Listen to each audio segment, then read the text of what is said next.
네, 우리 지난주에 이사야 50장 4절부터 11절 말씀 혹시 기억나는 사람이 있을까요? 고난받는 종의 본보기, 롤 모델에 대한 이야기를 했는데요. 네 가지 이미지를 좀 말씀드렸죠. 첫 번째는 학자들의 혀와 귀를 갖추고 있어야 된다. 그래서 배우는 사람답게 하나님 말씀을 아침마다 배워서 그 말씀을 그대로 전하는 그런 첫 번째 이미지. 두 번째는 장사들의 달이라고 제가 생각했죠. 그래서 뒤로 물러나가지 않는 거죠.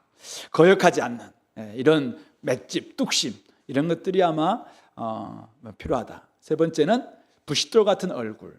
그래서 여러 가지 고난도 있고 어려움도 있어도 끝까지 인내할 수 있는 이런 모습들이 필요하다. 그리고 네 번째가 내면적인 모습이었죠. 자기가 의롭다. 나는 정죄받지 않는다. 의롭다라는 확신 가지고 이 길을 계속 하나님의 삶을, 하나님의 메시지를 전하는 고난받는 종입니다. 그래서 멸시 가운데 천대받는 가운데 뺨을 맞기도 하고 또 등을 맞기도 하고 이렇지만은 끝까지 하나님 나라를 구속을 전하는 그런 종들이 돼야 된다, 이런 이야기를 했습니다. 그에 대한 반응이 두 가지라고 이야기했어요. 10절이 첫 번째 반응이고 11절이 두 번째 반응인데, 10절 첫 번째 반응은 그의 종의 목소리를 청종하는 자, 흑암 중에 행하여 빛이 없는 자라도, 삶은 흑암 중에 행하는 것 같아요. 빛이 없는 것 같다 할지라도 여호와 이름을 의뢰하면서 자기 하나님을 의지하는 이런 사람들은 여호와 이 종의 목소리를 청종하고 그대로 살아내는 사람들입니다. 두 번째로 불을 피우고 횃불을 둘러띈 자, 자기들의 불꽃 가운데로 걸어가고 자기들이 피운 횃불 가운데로 걸어가는, 그러니까 지금 바빌론 제국에 살면서 제국의 영광, 눈에 보이는 그것에 추구하면서 야, 무슨 눈에 보이지 않는 그런 이야기 하냐, 우리는 내가 알아서 할 거야, 내 길 내가 개척할 거야, 이렇게 판단하고 걸어가는 사람들은 고통이 있는 곳에 눕는 하나님의 심판이 있을 수밖에 없다, 이런 이야기를 했습니다. 오늘 읽었던 이 51장 1절부터 8절 말씀은 아까 우리 앞에서 봤던 10절에 대한 위로입니다. 그러니까 10절, 믿음으로 반응했던 사람들에게 주시는 위로. 이들이 살아가는 현실 만만치 않습니다. 흑암이고 빛이 없어 보입니다. 두려움으로 가득 찰 상황입니다. 그런데 두려움으로 가득한 현실 속에서 믿음으로 반응할 때 하나님께서 어떤 위로를 주시는가, 이런 말씀을 주십니다.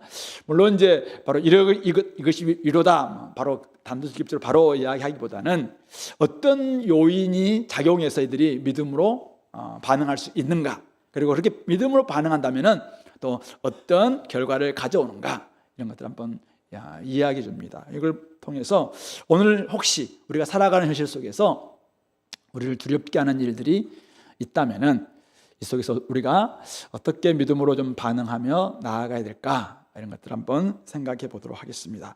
오늘 본문 1절부터 8절 보시면은 저는 세 문단을 나눴는데요. 1절부터 3절, 4절부터 6절, 7절, 8절 이렇게 세 문단 나누는데, 맨 앞을 이렇게 시작합니다. 의를 따르며 여호와를 찾아 구하는 너희는 내게 들을지어다. 또 4절도 내 백성이여 내게 주의하라, 내 나라여 내게 귀를 기울이라. 그리고 7절도 의를 아는 자들아, 마음에 내 율법이 있는 백성들아, 너희는 내게 듣고 그들의 비방을 두려워하지 말라, 그들의 비방에 놀라지 말라. 세 번 더 반복하고 있는 동사 단어가 있습니다. 내게 들을지어다, 또 내 나라여 내게 귀를 기울이라. 또 7절에도 너희는 내게 듣고 비방을 두려워하지 말라. 이들이 어떻게 믿음의 반응을 할 수 있었을까? 바로 들었기 때문이라는 것입니다. 누구한테? 바로 하나님께 들을 때 믿음이 생긴다는 것입니다. 어떻게 하면 우리가 믿음의 반응을 할 수 있는가? 들어야 합니다. 누구한테? 하나님께 듣고 하나님 말씀을 들을 때 믿음의 반응이 나올 수 있구나라는 것을 볼 수가 있는 것이죠. 그들이 살고 있는 이 바벨론, 많은 소리가 울려 퍼졌을 것입니다. 나중에 페르시아 제국으로 바뀝니다만은 페르시아 제국도 마찬가지죠. 유대인들을 포로로 삼은 제국이었기 때문에 그들의 목소리에는 굉장히 힘이 실렸을 것입니다. 자신만만했을 것입니다. 그래서 이스라엘 백성들을 향해서 굉장히 굴욕적인 소리를 많이 했어요. 비방하기도 했습니다. 어떤 사람들은 우리 시편 137편 같은 거 보면은 야 너희들 그 잘하는 그 검은고 저 버드나무에 걸고 한번 저 고국의 노래 그 시온에서 불렀던 노래 한번 불러봐 이런 식으로 하면서 굉장히 비웃기도 하고 이렇게 했다는 것입니다. 자 이럴 때 또 굉장히 떵떵거리며 살아가는 바벨론 사람들. 근데 우리의 삶은 이 유대인의 삶은 흑암을 걷는 것 같습니다. 빛이 없는 것 같아요. 자 이럴 때 누구의 소리를 들어야 될 것인가? 바로 하나님께 듣고 하나님께 귀를 기울이라. 그러면은 바로 믿음의 반응을 여호와의 종의 목소리에 청종하고 하나님을 의지하는 길로 나아갈 수 있다는 것입니다. 하나님을 신뢰하고 하나님께 들을 때 믿음이 생기고 그 믿음으로 우리는 믿음의 반응을 할 수 있다라는 것을 가르쳐주고 있습니다. 로마서 10장 17절에서도 바울 사도가 이야기하는 말씀. 그러므로 믿음은 어디서 나고? 들음에서 나고 들음은 그리스도의 말씀으로 말미암았느니라. 그렇습니다. 오늘 우리의 삶 속에서 믿음의 반응을 하려면 먼저 들어야 합니다. 세상 소리를 들으는 것이 아니라 하나님의 말씀을 들어야 되는 것이죠. 하나님께 귀를 기울이십시오. 그러면 하나님께서 어떻게 여러분들 가운데서 말씀하시는가 그 말씀을 듣고 비교해 봐야 되겠죠. 세상에서 끊임없는 막 자신만만한 사람들의 소리가 많아요. 떵떵거리면서 힘을 있는 사람들의 소리도 많이 있습니다. 이렇게 사는 것이 맞다라고 외치는 사람도 많을 겁니다. 그 소리와 하나님의 말씀이 있어요. 이것을 비교 분석. 여러분들 안에서 뭐 대차대조표를 그리든지 아니면 어느 게 더 맞는가 한번 따지든지. 근데 결국은 하나님께 듣고 하나님께 귀 기울이고 하나님께 순종할 때 믿음 반응이 나올 수 있다. 오늘 그 이야기를 하고 있습니다. 오늘 이 1절, 4절, 7절은 이들 이렇게 부릅니다. 의를 따르며 여호와를 찾아 구하는 너희여, 또 내 백성이여, 내 나라여, 의를 아는 자들아, 마음에 내 율법이 있는 백성들아, 내게 들으라. 이렇게 이야기하고 있습니다. 믿음은 어디서 나오는가? 자신의 정체성을 명확히 할 때, 아니 명확히 알고 명확히 그 정체성대로 살 때 믿음으로 순종할 수 있구나. 행동은 정체성에서 나옵니다. 행동을 보면 그 사람이 누구인가 알 수 있습니다. 자기가 입으로 말하고 이야기한다. 물론 말도 행동이다. 제가 어저께 무슨 철학적인 책을 보는데 그렇게 이야기를 합니다. 근데 말을 아무리 정사뉴스를 잘한다 할지라도 그 사람이 그렇게 행동하지 않는다면 그 말은 허언이 될 수 있는 거잖아요. 그런 점에서 삶이, 행동이 그 사람의 정체성을 규정합니다. 의를 따르며 여호와를 찾아 구하는 이 믿음의 행동. 지금 그들을 향해서 이야기하고 있는데 그 사람의 정체성을 의미합니다. 이들은 바벨론 제국 안에서 한 자리 차지하기를 바라는 그 마음보다 하나님 나라를 훨씬 더 구하는 마음이 큰 사람들입니다. 그래서 이들은 의를 따르고 하나님을 찾습니다. 끊임없이 하나님을 구하는 사람입니다. 그런 사람을 바벨론 제국에서 살고 있지만 그들을 향해서 하나님 나라를, 하나님의 의를 구하는 사람이다. 이것이 바로 그들의 정체성이다. 이렇게 이야기하는 것입니다. 오늘 하나님은 이사야를 통해서 그들을 계속 이렇게 부릅니다. 의를 따르며 여호와를 찾아 구하는 자여, 또 내 백성이여, 내 나라여, 마음에 내 율법이 있어서 그 말씀에 귀 기울이는 자여. 바로 그들의 정체성을 계속 강조해 줍니다. 너희들은 이런 사람이라는 것이죠. 그렇기 때문에 믿음으로 순종할 수 있다는 것입니다.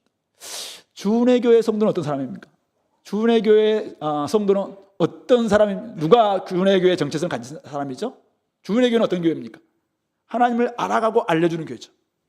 그러니까 저는 주은혜교회 다닙니다. 물론 교인 맞아요. 근데 이 사람의 주은혜교회 정체성을 명확하게 드러낸다면은 하나님을 알아가기 위해서 날마다 말씀 보고 하나님을 알려주기 위해서 자기가 할 수 있는 방식으로 전도하고 선교하고 이런 사람이 주은혜교회 정체성을 갖추고 있는 사람들입니다. 아직 여정이 있어도 괜찮아요. 여정 과정 중에 있어요. 근데 아직 완벽하지 않다 할지라도 하나님을 끊임없이 알려고 힘쓰고, 대한민국에만 수많은 교회가 있어요. 우리 합동청만 해도 2만 교회라고 이야기하는데 수많은 교회가 있지만은 저 사람은 딱 보니까 하나님을 알기 위해서 날마다 말씀 보고 말씀 집중하고 PBS 절대 빼먹지 않고 또 전도하려고 애를 굉장히 쓰고 있네. 저 교회가 도대체 어떤 교회지? 보니까 주은혜 교회구나. 이렇게 나와요. 주은혜 교회 정체성은 그렇게 규정하는 것입니다. 그런 점에서 오늘 우리의 정체성이 무엇이냐에 따라서 우리의 믿음의 행동들이 나올 수 있다는 것을 이야기합니다. 로마서, 바울 사도가 로마 제국의 수도에 살고 있는 로마 교회에게 쓴 편지입니다. 모든 사람을 구원하시는 복음이 그곳에 전파되었습니다. 그런데 사람들은 순종하지 않았습니다. 믿음은 들음에서 나고 들음은 그리스도의 말씀으로 말미암는데 수많은 사람들은 그 말씀에 순종하지 않습니다. 그러나 로마 교회는 그 말씀을 듣고 믿음으로 순종하겠다라고 결단한 사람들이었습니다. 수많은 메시지가 난무하고 있는 곳입니다. 가이사가 주님이라고 강하게 주장되는 곳입니다. 그곳에서 그들은 목숨을 내놓고 예수님이 그리스도라고 마음으로 믿습니다. 그리고 그것을 입으로 시인합니다. 그런 순간 감옥에 갇힐 수도 있어요. 그런 순간 화형당할 수도 있고 사자으로 들어갈 수 있습니다. 그런데 그들은 입으로 시인합니다. 저는 제 마음에 예수님이 메시아라는 사실을 알고 있고 그래서 예수님이 제 삶의 주인으로 이제는 들어온 사람입니다. 명확하게 고백합니다. 그래서 바울 사도는 그들의 정체성이 얼마나 소중한 것인가를 1장부터 11장까지 정확하게 다 가르쳐주고 그리고 12장부터 16장에서는 정체성에 걸맞는 삶이 무엇인가라는 부분들을 그들에게 이야기합니다. 그러면서 믿음의 순종을 요청하고 있는 것입니다. 여러분들의 정체성은 무엇인가요? 어떤가요? 우리는 세상 가운데 살아가지만은 세상에 속한 사람들은 아닙니다. 그렇죠? 우리는 세상을 위한 사람들이에요. 세상에 복음도 전하고 세상의 회복, 세상의 구원, 세상의 온전한 하나님께서 원하시는 모습으로 변화될 것을 추구하는, 그래서 세상을 위한 사람, 영어 전치사를 본다면 for the world, 세상을 위한, 이 세상은 창조하신 세상일 수도 있고 어쨌든 세상 사람일 수도 있는데 어쨌든 세상을 위한 사람들이에요. 그러나 우리가 not of the world, 우리는 세상에 속한, 세상에 소유된 사람들은 아닙니다. 우리는 명확히 이 규정을 해야 됩니다. 우리는 세상을 위한 사람이에요. 세상에 살아가는 사람, 그러나 세상에 속한 사람들은 아닙니다. 그렇기 때문에 우리는 다르게 살아가고 다르게 말하는 것입니다. 세상 소리, 우리가 일희일비하지 않는 이유가 뭐예요? 세상은 이런 사람이 복받는 사람이다, 이렇게 하는 것이 성공이다, 이렇게 하는 것이 신화적인 사람이다, 이렇게 이야기합니다. 근데 우리는 그 말에 일희일비하지 않습니다. 왜요? 그거는 세상 사람들의 정체성, 세상 사람들의 방식이기 때문에 우리는 하나님 말씀에 듣고 말씀대로 내가 살면 기쁜 거죠. 근데 하나님 말씀을 들었는데 말씀 내가 못 살았어요. 그러면 슬픈 거예요. 그래서 우리는 회개기도 하는 것입니다. 그러니까 우리는 세상 소리에 일희일비하지 않고 하나님의 소리, 하나님 말씀에 일희일비하는 사람, 이런 사람이 우리 그리스도인이라는 사실이죠. 이게 우리 정체성이라는 것입니다. 그런 사람은 바벨론 제국에 있든 로마 제국에 있든 오늘날 대한민국에 살아가든 다르게 살아갈 수밖에 없고, 오늘 말씀하신 것처럼 의를 따르고 의를 알고 하나님 말씀에 합당한 이런 믿음의 반응을 할 수 있다라는 것을 이야기하고 있습니다. 본격적으로 좀 우리 본문을 들어가 보면은 믿음의 순종 어떤 결과를 가져오는가라고 이야기합니다. 믿음이 뭐죠? 믿음은 하나님께서 하신 일, 하나님께서 하실 일, 하나님께서 하고 계신 일을 우리가 신뢰하는 거, 이게 믿음입니다. 내가 믿고 싶은 거 믿는 게 믿음이 아니라, 그렇죠? 그래서 오늘 하나님이 어떻게 하셨는가, 과거를 집중하게 만듭니다. 그리고 하나님께서 앞으로 하실 일, 미래, 우리의 구원, 이스라엘 구원 어떻게 할 것인가, 미래를 집중하게 만듭니다. 그리고 지금 하나님이 하고 계시는 일이 있어요. 현재, 이것을 다시 보게 만드는 것이죠. 그래서 오늘 이 새 문단이 제가 보니까 이 1절부터 3절은 과거를 생각해 봐라, 이렇게 좀 이야기합니다. 믿음의 행동은 과거를 다시 한번 돌이켜 보는 거예요. 그렇게 보면서 이제 다른 선택을 하도록 만드는 것이죠. 자, 먼저 우리 1절부터 3절 보시면은 너희를 떠낸 반석과 너희를 파낸 우묵한 웅덩이를 생각해 봐라. 그들을 떠낸 반석, 파낸 우묵한 웅덩이, 아마 그들의 기원을 생각해 봐라. 이스라엘은 어떻게 생겨났습니까? 아브라함을 부르심으로 말미암아 생겨났죠. 그래서 2절에서는 이렇게 이야기죠. 너희의 조상 아브라함과 너희를 낳은 사라를 한번 생각해 봐라. 자, 아브람 어떤 사람이었습니까? 갈대아 우르에서 뭐 전설에 의하면은, 전통에 의하면은 아버지가 뭐 우상장수였고 막 그렇게 하다가 이제 하나님 부르심을 받고 가족과 함께 나왔던, 아무런 땅도 없고 뭐 백성도 없고 자기 자녀도 없던 그런 사람이었어요. 사라도 부름 받았을 때 이미 여자로서의 능력이 다 끝났던 사람.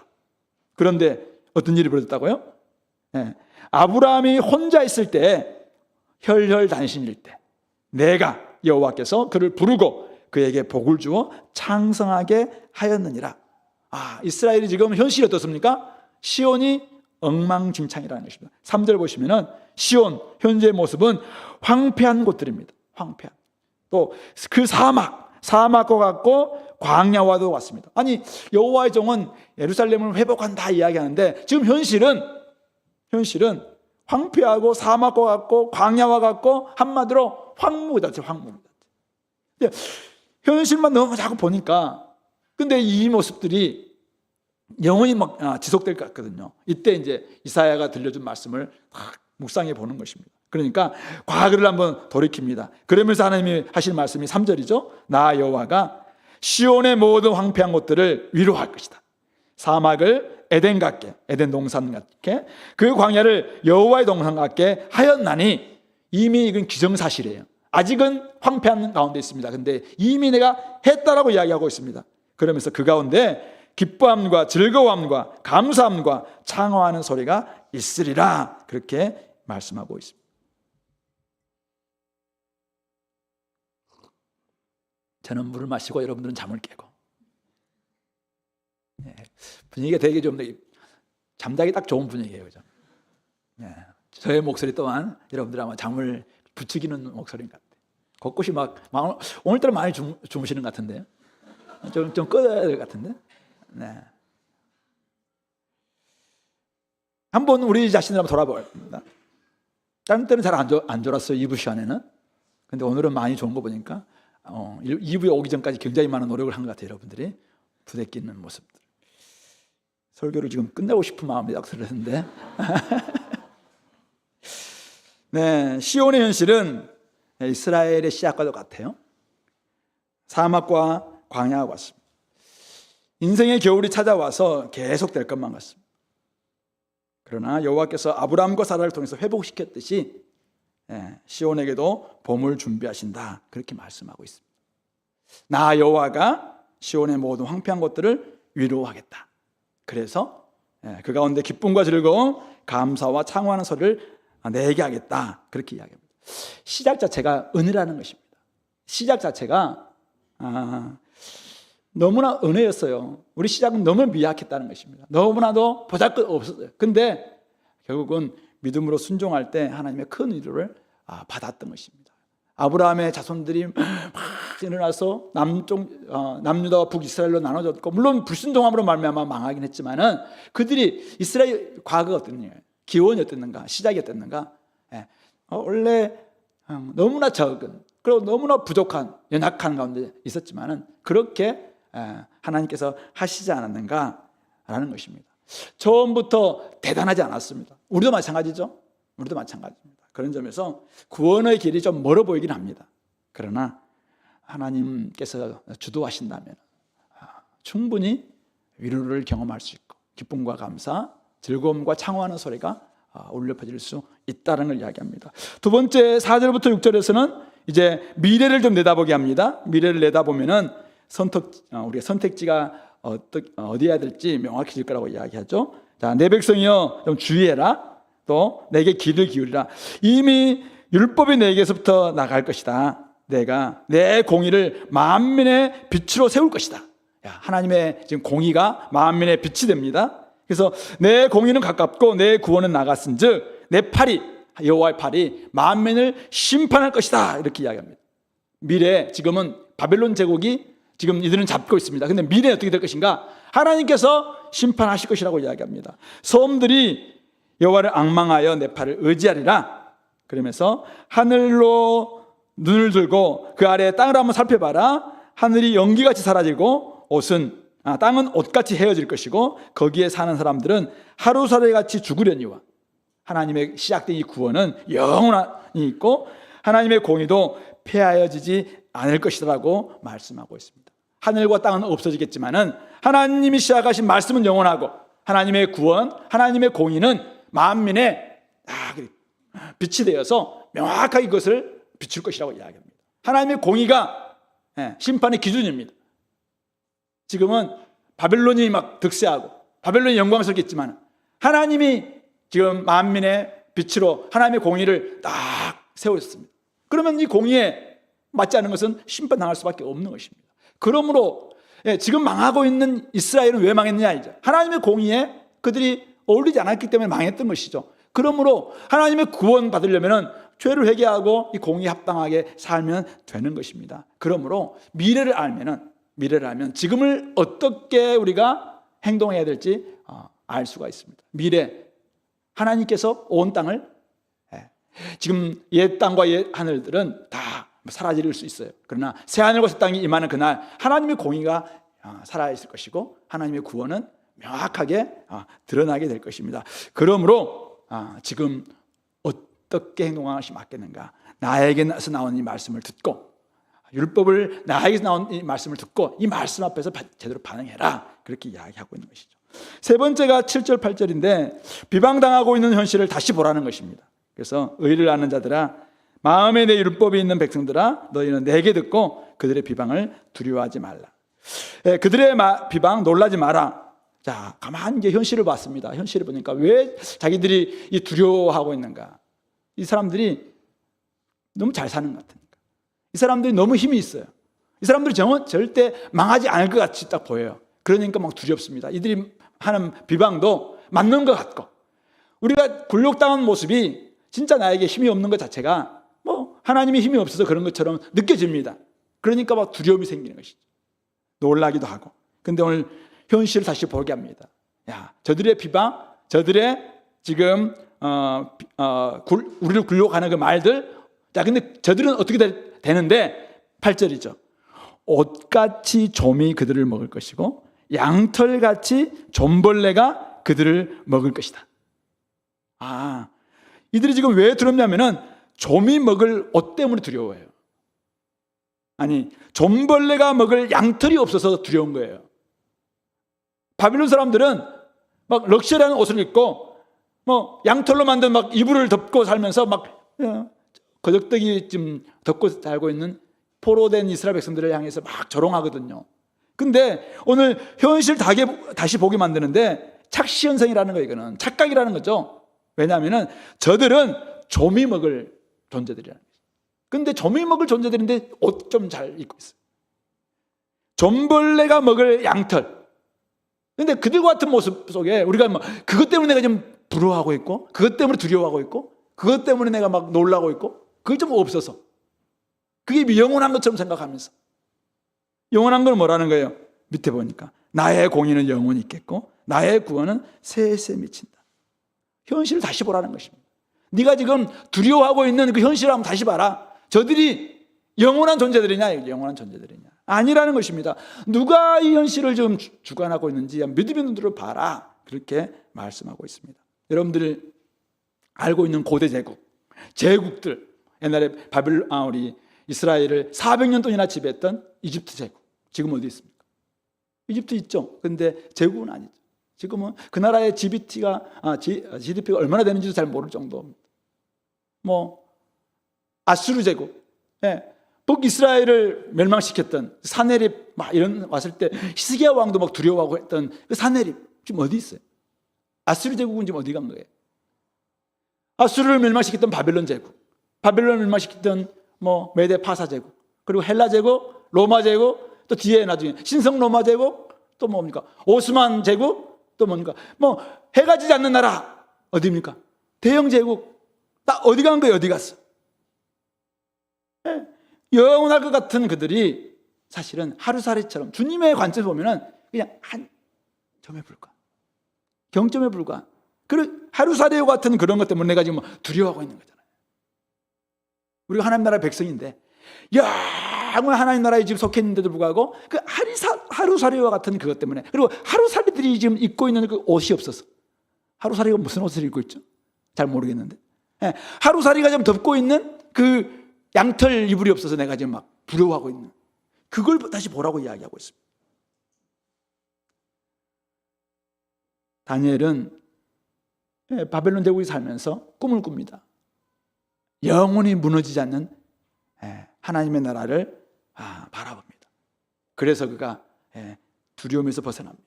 그리고 제국 가운데 있으면서도 그는 하나님을 위해서 살아가고 하나님 나라를 위해서 살면서 하나님을 경배하며 살아가는 그런 사람이 되었습니다. 오늘 아침에 말씀 누가복음 말씀에서도 예수님께서 그렇게 이야기합니다. 우리의 몸을 죽인 후에 어떻게 할 수도 없는 그 뒤에는 아무것도 못하는 그들 두려워하지 마라. 우리를 몸도 어떻게 할 수 있고 그런 사람들을 지옥도 보낼 수 있는 바로 그분을 두려워해라. 오늘 우리가 때로는 복음 전하면서 제자의 길로 걸어가면서 회당에도 잡혀가기도 하고 위정자들에게 잡혀가기도 하고 권세 있는 사람들 앞에서 우리가 막 굴욕당할 수 있다는 거예요. 그런데 그들이 두려워할 존재가 아니라고. 오직 하나님을 경외하라 라고 말씀하고 있습니다. 바울 사도는 고린도후서 4장 18절에서 보이는 것은 잠깐이에요. 보이지 않는 것은 영원하다라고 이야기하시면서 그가 우리의 겉모습, 손으로 지은 장막이라고 표현합니다. 이것은 곧 70년, 80년, 90년 되면은 낡아져서 무너질 수밖에 없어요. 그러나 하나님이 지으신 새로운 영원한 장막이 우리에게 부활의 몸에 있다는 거죠. 그래서 우리 고린도후서 5장 7절에서는 이야기합니다. 우리는 어떤 무엇으로 사는 사람인가? 우리는 보는 것으로 살지 않고 믿음으로 사는 사람이다. 그런 이야기를 하고 있습니다. 그러면서 우리는 보는 것으로 살지 않고 not by sight, 믿음으로 사는 사람이다. but by faith, 믿음으로 사는 사람들이다. 눈에 보이지 않는다 할지라도 하나님 나라가 영원한 것을 알기 때문에 그렇게 우리는 사는 사람이다. 그러므로 두려워하지 말라라고 말씀하고 있습니다. 자, 오늘 이 말씀을 가지고 오늘 우리가 우리 현실 속에서 한번 적용해 봤으면 좋겠습니다. 우리를 두렵게 하는 현실 속에서 어떻게 믿음으로 살아갈 수 있겠습니까? 제가 한 달에 한 번씩 책을 읽고 나누는 책 모임이 하나 있어요. 이번에는 굉장히 두꺼운 책, 한 700페이지 정도 되는 책. 저널리스트가 쓰다 보니까 막 이제 막 가서 취재하고 막 인터뷰도 쓰고 막 그러다 보니 굉장히 두꺼운 책이었는데요. 팀 엘버타가라는 분이 미국입니다. 미국 교회를 생각하면서 쓴 책, 나라와 권력과 영광, 나라, 권력, 영광이라는 책입니다. 미국 복음주의가 왜 극우화되고 트럼피즘에 빠져 있는가? 트럼프가 주장하고 있는 거기에 언제 빠져서 올인하고 있는가? 그들은 왜 성경에서 말하고 있는 가치인 인권이나 사랑이나 공의나 평화를 실천하기보다 폭력적인 언사를 남발하고 반대 진영을 적으로 간주하면서 예배를 정치 선전장으로 할애하고 있는가? 왜 복음주의 교회는, 미국의 복음주의 교회는 트럼프에 올인하고 있는가? 이 저자가 다 분석을 이제 하면서 여러 가지 이유가 됩니다. 제가 읽으면서 드는 한 가지 뉘앙스를 할까 드는 생각은 두려움이구나. 두려움. 뭐에 대한 두려움? LGBTQ, 레즈비언, 게이 하는 거 있잖아요. 그 동성애에 대한 두려움. 그래서 우리 자녀들이 나중에 그렇게 무너질 것에 대한 두려움. 또 미국 교회의 정체성이 무너질 것에 대한 두려움. 자신들이 가졌던 미국 교회의 기득권을 놓칠 것에 대한 두려움. 이 두려움들이 큰 이유다라는 것을 그 저자는 계속적으로 좀 이야기하고 있는 것 같았습니다. 그러면서 제가 책을 읽는 내내 한국교회 현실과 미래가 오버랩되었습니다. 똑같다. 너무 닮았다. 거기에 막 파시즘까지 막 포용하거든요. 트럼프가 얼마나 남봉꾼이었습니까? 근데 그런 것도 다 용서가 되는 거예요. 다 용서가 돼요. 그런 것도.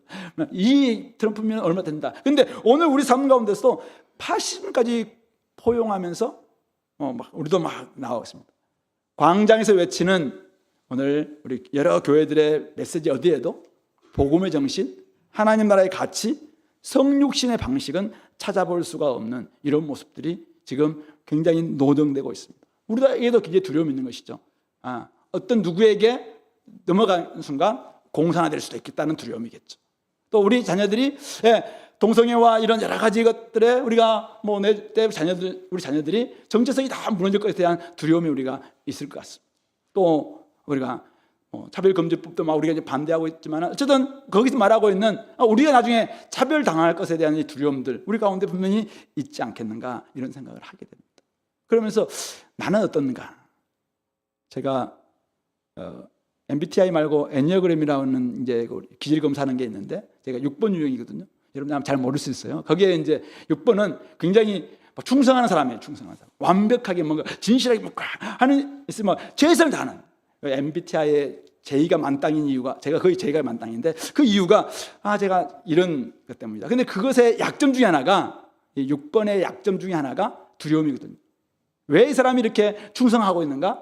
두려움 때문이라는 거예요. 이렇게 내가 열심히 하지 않고 이렇게 되면 어떻게 될지도 모르겠다는 두려움이죠. 좀 우리에게는 이런 두려움들이 누구나 있는 것 같아요. 우리 기질적으로 두려움이 있기도 하고 또 교회가 두려움을 가지기도 합니다. 근데 오늘 성경은 이 두려움과 믿음을 굉장히 상반된 개념으로 잡고 있거든요. 두려움을 극복하고 어떻게 하면 우리가 믿음으로 순종할 수 있겠는가? 아까 우리 이야기했던 정체성을 분명히 해야 됩니다. 내가 누구냐 했죠. 우리가 정체성을 명확하게 하는 가운데서 정체성이 걸맞은 삶을 살아내는 것, 이것이 바로 믿음으로 사는 것입니다. 세상이 아무리 어떻게 된다 할지라도 우리 정체성이 누굽니까? 하나님이 창조하신 하나님의 형상으로 지음받은 피조물들입니다. 남자와 여자를 하나님의 형상으로 지어주신 피조물이다라는 명확한 정체성을 가지고 있는 사람들입니다.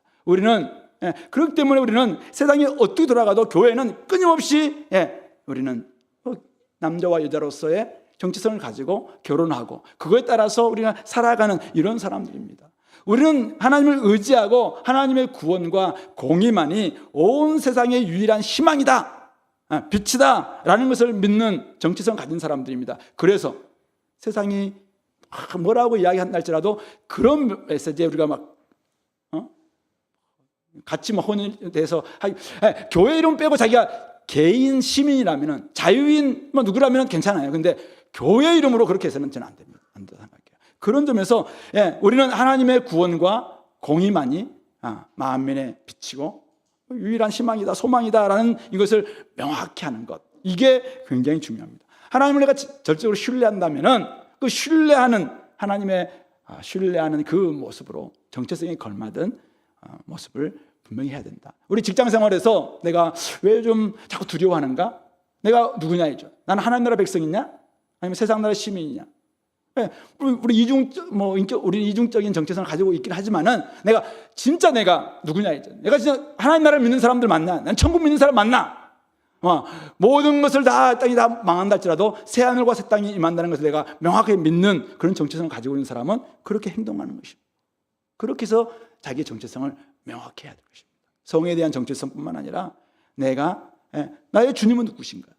이 정체성을 명확히 할 때 직장에서 어려움이 있다 할지라도 그런 가운데 나는 이것은 그리스도인이기 때문에 내가 이렇게 하는 거야 라는 것을 스스로에게도 주장할 수도 있고 스스로에게도 격려할 수 있지 않겠는가. 근데 잃지 않고 자꾸 정체성을 분명하지 않고 자기 정체성은 세상에 속한 사람인처럼 자꾸 하다 보니까 우리가 잘못된 모습을 보이는 것이 아닌가. 두 번째는 이 복음 안에 있는 이 고난이라는 중심가치. 오늘 고난받는 종에 대해서 지금 메시지를 보이고 있잖아요. 나중에 이제 53장 가면은 진짜 고난받는 종의 예수님의 모습들을 우리 잘 보여주고 있고, 또 신약에 오면은 복음을 전하면서 고난받기를 분명히 좀 이야기하고 있고, 바울 사도도 복음과 함께 고난받으라고 이야기하고 있고, 예수님의 삶은 철저하게 십자가를 지고 십자가 이후의 부활의 영광이거든요. 십자가와 부활, 이 부분이 우리 같이, 이게 프로세스입니다. 근데 우리는 고난 없는 영광, 고난 없는 번영, 성육신 없는 모든 이름에 뛰어난 이름, 이것을 우리가 추구하는 것이 아니냐. 그런 점에서 이 고난은 우리 그리스도의 복음, 특히 십자가의 복음, 하나님 나라의 복음에 있어서는 필수 코스입니다. 이건 필수 사항입니다. 빼놓고는 설명할 수가 없어요. 그런 점에서 주님을 따라가기 위해서는 이 복음과 함께 고난을 받을 수밖에 없겠다. 그래서 믿음으로 산다는 것은 무엇일까? 고난이 따라온다는 것입니다. 이 고난이 따라올 때마다 믿음이 없다는 표시가 아니라 믿음으로 살기 때문에 고난이 따라온다. 이것을 우리가 기억하는 것입니다. 부활의 영광과 하나님의 위로와 회복은 반드시 고난의 길과 연결되어 있습니다. 지금 삶이, 죄인들의 삶이 광야와 같습니다. 사막과 같습니다. 황폐한 시온의 모습과도 같아요. 그러면 그곳에 가서 우리가 복음을 전해야 합니다. 어떻게 됩니까? 누군가 선교지에 간다면은 선교지에 가서 우리는 막 고고한 모습으로, 옛날 식민지 이제 정책처럼 자기가 막 자기 문화 다 받으라고 이야기하면서 막 주선 베풀듯이 이런 모습 가지고 우리가 사실은 선교하지 않는 거예요. 선교하려면은 그곳에 가서 그들의 모습으로 성육신 하는 거 아니겠습니까? 예수님이 이 땅에 오셔서 성육신 하셨듯이 우리가 그렇게 하는 것이죠. 그런 점에서 성육신 없이 영광을 경험할 수 없다. 그런 점에서 우리가 복음대로 살아가기 위해서는 이 땅에서 이 고난, 믿음으로 산다는 것은 고난이 있을 수밖에 없다는 것을 우리 기억해야 될 것입니다. 너희의 착한 행실을 통해서 하나님께 영광을 돌리게 하라. 주님께서 말씀하셨는데요. 우리가 세상의 빛입니다. 그런데 우리 착한 행실이에요. 착한 행실. 이 땅에서 착한 행실. 사람들이 롤 모델로 삼습니까? 안 삼을 거예요. 되게 좀 약삭 빠른 이런 행실, 네 것을 잘 챙기는 행실, 이런 걸 몰라도 착한 행실, 이것 가지고는 사람들이 겉으로는 박수 쳐도 속에서는 저 바보 아니야? 이렇게 하는 거 아니냐. 도리어 고지로 높은 데 올라가서 권력 잡고 그래서 좀 시위하는 거죠. 베푸는 거죠. 낙수 효과지, 낙수 효과. 엄청나게 우리가 가졌을 때 흘러가는 물 이거 좀 몇몇 줄 수 있는 게 아니냐. 이런 거 올라가면은 히틀러가 이야기 뿐만 아니라 많은 사람들이 했던 우생학, 열성적인 존재들은 얼마든지 적과 같은 이런 존재가 될 겁니다. 이런 것들이 훨씬 더 설득력 있어 보입니다. 고난 없는 삶이 되게 부럽죠. 고난, 우리가 세디스트도 아니고 왜 자꾸 고난을 이렇게 강조하나? 근데 성경에서는 고난은 필수 코스라고 하죠. 믿음으로 산다는 것은 세상이 워낙 악하다 보니까 결국 필수 코스입니다. 사랑하기 위해서 이거는 고난 필수입니다. 남편과 아내가 결혼했는데 사랑합니다. 근데 남편을 사랑하는데 자기 희생 없이 사랑이 돼요? 아내를 위해서 사랑하는데 고난이 없이, 자기 희생 없이, 손해보는 것 없이 이게 사랑이 되나요? 안 되는 거 아니겠습니까? 화평도 마찬가지입니다. 누군가가 지금 평화를 하려고 합니다. 화평하려고 합니다. 내 거 포기하지 않고 어떻게 화평이 됩니까? 긍휼도 마찬가지입니다. 손해와 고난과 희생은 당연히 따라올 수밖에 없다는 것입니다. 그분이 우리 아까 엘버타 이분이 결론 부분에서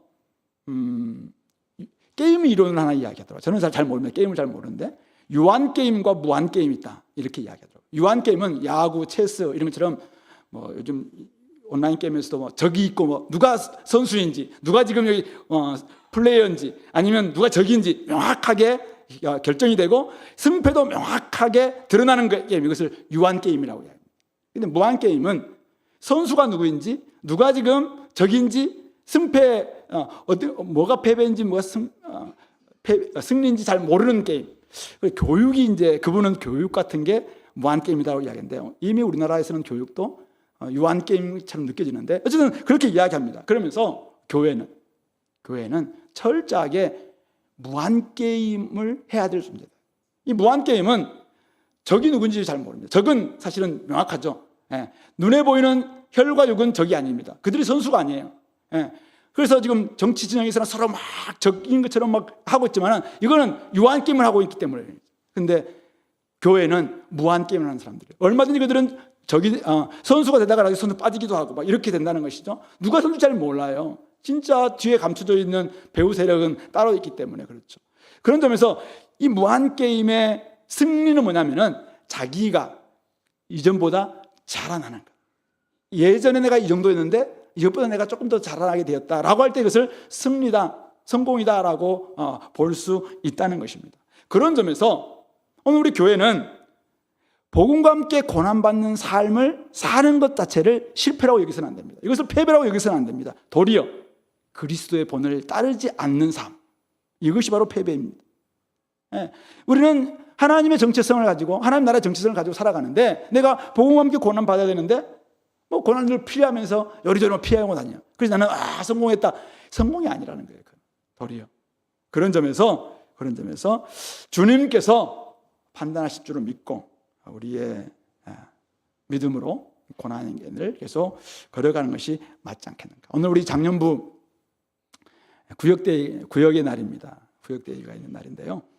우리 이제 대학부나 청년부도 3개월에 한 번씩 맞죠? 3개월에 한 번씩 우리 구역대회 부서별 대회를 좀 하자고 했습니다. 이곳에 함께 모여서 자기 걸 좀 포기하고 자기 내려놓고 함께 모여서 시간도 좀 투자하고 또 재정도 좀 투자하고 때로는 장소도 좀 이렇게 제공하기도 하고 이렇게 해서 자기의 삶을 좀 나누고, 그래서 그 모임을 통해서 희노애락을 잘 나누고, 이렇게 한 공동체가 만들어질 때 누군가의 헌신과 희생들이 함께 있다라는 것을 우리가 경험하는 거예요.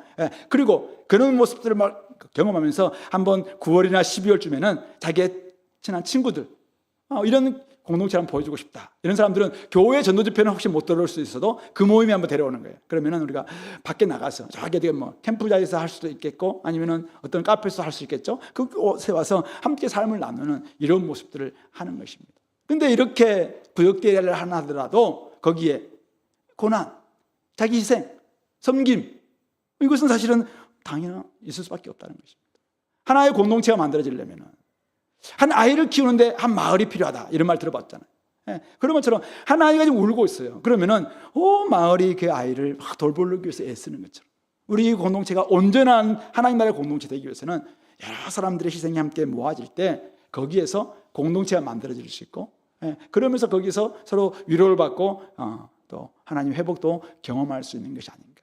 오늘 이 나라를 생각해 보면서 여러분들이 진짜 우리가 줘야 될 게 하나님의 구원이다, 하나님의 회복이다 생각한다면 우리 교회가 진짜 우리가 희생하면서 좀 고난이 받는다 할지라도 손해본다 할지라도 좀 내려놓고 내어주고 이런 모습들이 좀 필요한 것이 아닌가, 그런 생각을 하게 됩니다. 그리고 끊임없이 세 번째는 이제 공급받아야 되는데요. 어디서 공급받아야 되는가? 말씀의 공급을 받아야 된다. 그럴 때 믿음의 순종을 계속 해나갈 수가 있다. 두려움은 정체성을 포기하게 만들고 믿음대로 살지 못하게 만듭니다. 사람들이 두려우면은 어떻게 하냐면은 정체성을 완전히 포기하지는 않아요. 근데 포기하는 대신 정체성을 보강하기 위해서 다른 걸 취합니다. 이게 뭐예요? 미국 교회는 이념, 권력, 돈 이런 걸 취했습니다. 한국 교회도 정체성은 명확하게 복음과 함께 고난받는 그리스도를 뒤따라가는 삶인데 이걸 완전히 포기할 수는 없고, 그러니까 이것은 대충 갖추고 여기에 권력을, 이념을, 또 돈을, 이걸 보강을 하는 것이죠. 그러면 이게 강력한 이제 뭐가 될 수 있는 것처럼. 근데 이것은 뭐 바둑 용어죠. 장고 끝에 악수를 준다. 긴 생각 끝에 묘수를 준다고 딱 걷는데 이게 악수예요. 자충수. 교회가 섞였어요. 세상과 섞였어요. 혼합주가 돼요. 혼합주. 그러니까 어떻게 됩니까? 능력이 없죠. 경건은 없죠. 세상 소리나 교회 소리나 똑같은데 누가 교회를 믿어요? 신비로운 모습도 하나도 없고, 말하는 게 세상에 돈 가지고 있는 사람들이 말하는 거가 똑같아. 근데 거기에 뭐 돈 많은 사람들의 소리가 훨씬 더 강력하죠. 거기에 가는 거죠. 우리는 그것을 내려놓는다 할지라도 정체성이 명확하기 때문에 저것은 어쩌면 하루살이에 불과하다. 하나님 앞에서 그것은 잠시 잠깐 없을 것에 불과하다 생각한다면 그 부분들을 좀 내려놓을 수 있는 마음이 있어야 되는데 못 내려놓는 거죠. 하박국 선지자가 사실은 악을 바라보면서 저거 좀 악을 제거해달라고 했었습니다. 하나님께서 좋다, 내가 바빌론을 통해서 악을 제거하겠다라고 하니까 더 큰 고민이 생겼잖아요. 아니 더 악한 바벨론을 통해서 어떻게 할 수가 있습니까? 그래서 막 고민하면서 성내에 올라가서 주님의 말씀을 기다립니다. 묵시를 기다립니다. 그때 주셨던 묵시가 뭐예요? 오직 의인은 믿음으로 말미암아 살리라. 그러면서 그가 여전히 믿음으로 산다는 것이 무엇일까? 또 말씀을 계속 묵상하고 듣고 하는 가운데서 하나님의 소식을 듣습니다. 하나님께서 하시는 일도 듣습니다.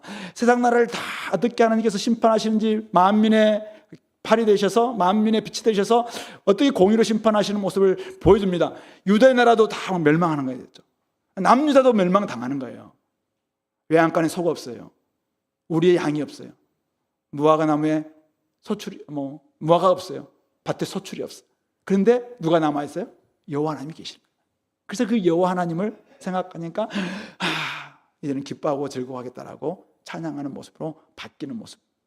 오늘 우리가 끊임없이 현실 앞에서 어떤 보면은 두려움이 생깁니다. 어떨 때는 막 분노도 생기죠. 분노. 아니 쟤들은 뭐 나쁜 놈들 더 많이 가지고 있어? 그렇게 하면서 야 우리도 막 이렇게 하면서 분노를 조절을 못해서 이제 폭로로 나오는 이런 경우도 있잖아요. 근데 이거는 세상 방식이죠. 이거는 성육식 방식도 아니에요. 이거는 십자가의 방식일지 몰라도 십자가의 방식은 아니에요. 그리스도께서 걸어가셨던 길은 아니에요. 여기는 복음의 정신이 없어요. 여기에는 복음의 능력이 없어요. 그러므로 우리가 어떻게 해요? 끊임없이 말씀 앞에 다시 나가야 돼요. 말씀을 들어야 됩니다. 그러면 주님께서 말씀에서 내게 들으라.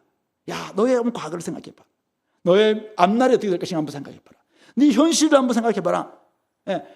문자주의에 빠지지 마시기 바랍니다. 오늘 우리 여호수아 10장 말씀 PBS 했어요. 근데 다 진멸하네. 오늘날도 다 진멸해. 이렇게 나오는 것은 문자주의 해석이에요. 근데 이 진멸이 나중에 예수님을 거쳐서 신약에서는 어떻게 적용되고 있는지 재해석이 필요합니다. 그럴 때 우리가 내 알을 쳐서 복종시키는 거죠. 내 속에 있는 죄를 쳐서 복종시키고 다른 사람을 향해서 주님께서 어떻게 이 죄를 진멸하기 위해서 하셨는가 자기를 내려놓는 거잖아요.